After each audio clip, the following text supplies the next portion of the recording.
Welcome to the Road to Redemption podcast with your host, Cam Williamson. Each week, Cam sets out to shatter the labels and stigmas associated with mental health awareness by giving life lessons and raw overviews of events happening around the world. What's going on, guys? Welcome back to this episode of the Road to Redemption podcast. I'm, as always, your grateful host, Cam Williamson. Great to be back with you, baby. All right, look, let's get right into it. Are you codependent? Am I codependent? Is being codependent a bad thing? We're going to talk about it. It's not a bad thing to be codependent. It's an unhealthy thing. It's something that can put a lot of strain on relationships, not just romantic ones, because it's often just your style of being in ways of relationships. So if you're that way with your romantic partner, oftentimes you have similar personality traits around your friends and your family, and the attention and affection that you need or feel that you need to have a healthy relationship. Let's just get right into it, right? Like, what makes people codependent in an unhealthy way? Well, if you're so attached to being in a relationship that you can't look at the relationship for what it is, you only see it for how you think it is, not look at the reality around you and go, this is actually how this person feels about me. This is how our life plays out. When we talk, this is how things end up, certain things. And you can just look at life. And this is one of the hardest things for people to actually accept in their own personal lives, is if you just look at your life, you can see the things that you're clinging on to. You can look at the things that you are terrified to lose because it's dripping off of you. When you are someone who is codependent, let's talk about romantically, it can really cause a lot for your partner because you need constant reassurance. Hey, are you mad at me? Are you upset? We haven't talked in a while. You haven't told me you love me. You haven't said that you missed me. You haven't sent me anything cute today. Like, what the hell? And these things can be valid inside of a person's body, that they feel that way and go, wow, it would have been real nice to receive something like that. You have to also look at real life, right? And you have to look at, like, what are people's schedules? What is people's entire situation? If you are walking around every day expecting your life to be this romantic fairy tale of a life in a relationship, well, man, you're asking a lot from people. You're asking a lot from your partner. And if you're actually with your partner and you actually know them and you can see their life and you see how busy it can get and how stressful it can get, sometimes you have to look at the entire situation and go, I'm being a little much right now. I'm really trying to cling on to something because while their attention is elsewhere, I'm feeling like I'm being left behind. But do you see how changing it to, well, they're just not making me a priority in their day, and if you love me enough, you would text me and all these things, or if you love me, you would stop by and do these random surprises or whatever. And it's like, yeah, you could look at it that way. It's a very selfish way to look. It's only your needs and your wants are being considered. And one of the biggest fears of people who are often codependent is their fear of being abandoned. They have a fear of being left.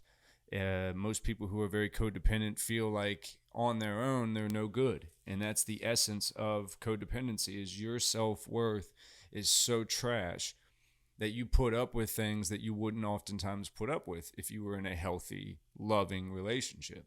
You tend to settle more. And one thing with people who are codependent is they really don't do conflict very much. They're people pleasers, or they're straight up avoiders, where they'll just go, I'm not dealing with this, or they'll just bow down and go, all right, fine, whatever.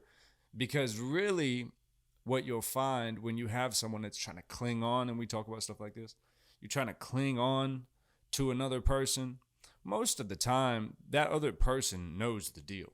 Okay, we're in a relationship. There's ebbs and flows. But when you keep having multiple things, or you have the same thing come up multiple times, and you get to that place where you're going, man, I really don't feel like you care. Not maybe about me, but you don't seem to care about this situation that I do care about. And when I sit back and look, I can just see that this is something that you clearly don't want to change. Or when we talk about something, the next day it's changed. Wow, that's really incredible. And you have to notice when your partner is starting to do things that naturally make you feel loved, and you can't just skip right over it. That's a big thing for people, is once you express, hey, I feel this way, and it's really important to me that, this, that, or the other, and then that person actually does that. For someone who deals with codependency, oftentimes they're overthinkers as well. And you go, well, finally, and then it turns into that, where it's like, well, finally, I'm finally getting the, basic treatment that I should have been getting this whole time. And you're like, man, all this stuff comes from a very egoic and very self-centered place, where if I can encourage you at all, if you feel like you have codependency issues or your partner has codependency issues, the biggest lesson I can really steer you back towards, and it's going to be super corny, is love. You have to look at this person and go, do I love them? And when you ask that question, do I love this person? That doesn't mean, would I do anything for them? Would I drop everything and come to their beck and call the second they need me, anytime they need me? And like this very almost theatrical version of love. But when you ask yourself, do I love this person? Am I willing to not always be right? Am I willing to stand every single day as someone with either a generalized anxiety disorder, a severe anxiety disorder, you're just an overthinker, you're a catastrophizer, you're a hypochondriac, whatever your thing is. Everyone's got something. You're depressed, whatever. If you can decide that this person and their heart and the way that I treat them every day, and understanding that the way you treat your partner every day directly affects their day. And like, if you're just cool going on about your day with tension between you and your person, well, man, you guys might not really care about each other that much, because you could clearly just go on about life with what's supposed to be your foundation in a rocky spot. And I've never really understood people like that, and I understand there are partners that do that, and they agree on that, where they're like, hey, man, I do it sometimes, but it's like, hey, man, I just can't talk to you right now. I just don't know what to say to you, but I'm not doing this right now. But I'm the type of person, too, that, like, I'll say that out of anger, and then the second I'll call right back and be like, what are we doing? Why we're going to hang up and just not do this? Like, and for me, I think a lot of codependency issues come from immaturity as well, because codependency also stems its ugly head in jealousy and possessiveness and stuff like that. So let's talk about that. Possessiveness. That's my person. You're mine. I'm yours. I'm that type of person. If you're mine, you're mine, and I'm yours. That's it. There's no half playing with lines or doing none of that. I'm an old school kind of guy in that way, where, people call it jealousy, they call it possessiveness, but like, I'm of the mindset of dudes that goes, if you're my girl, it's not an appropriate situation for you to be going out on single lunch dates with your dude friends from work, or, you're not calling me and being like, hey, my best friend fucking Steve and I are going to go browse the fucking farmer's market, or we're going to go catch a game. Like, then you might as well just do life with Steve then, because I'm telling you right now, that shit don't fly with me. And I'm the same way. And I'm overly dramatic in the things that I'll do to show respect for the woman in my life, which is like, if a sketchy, explicit scene comes on TV where some lady shows up naked, I'll get up and do something else, man. I don't need to sit here and disrespect you. I don't give a shit what we're watching, but I don't need to sit here and disrespect you by looking at another woman's body on the TV in the same way that I wouldn't do it in my own private time when I'm scrolling on Instagram or something like that. You're conscious of what you're doing with your mind, with your attention, and as harmless as some things may seem, you can put yourself in very, very bad positions sometimes by just going, well, everything's fine. Everything's going to be fine. This is no big deal. And it's like, man, things aren't a deal until they are. And also, intimate relationships are very important. Who you're being emotionally intimate with and who you're sharing your time with, man, that matters. In today's day and age, that matters more than ever. And I'll probably catch a lot of flack from this, but I wish more partners would be more jealous. I see a lot of people nowadays that are just cool with too much shit. oh yeah, well, because me and my best friend are best friends, that makes it okay for my girl and my best friend to just go off and do shit. I mean, I guess you can, but like, are y'all in the right relationships you want to be in if y'all are going off with each other and doing shit like this?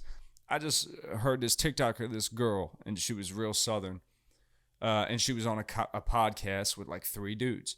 And the clip started, and she was like, yeah, I used to have a lot of guy friends, but when I met him, I cut all that shit off. And all the guys in the room were like, what? You did what? And you could see their minds were blown. Like, and then one of them even asked, like, did he tell you to do that though, or you just did that? And she was like, no, I did that. That's how much I care about him. I don't want to be entertaining, whether it be via text, DM, going out to events, having lunches, whatever. I'm not trying to entertain none of that with nobody but him. And these dudes, literally, you could see they were like struggling to breathe, to be like, oh my God, there's someone out there of the woman type that gets it, that understands without putting up some kind of huge fucking facade about wanting to go out and do all these things that, again, most people, if you're really looking at it, if the role was reversed, you wouldn't do that to your partner. And that's why I always stand on the fact that open relationships are fucking stupid. That whole having multiple partners thing is fucking dumb.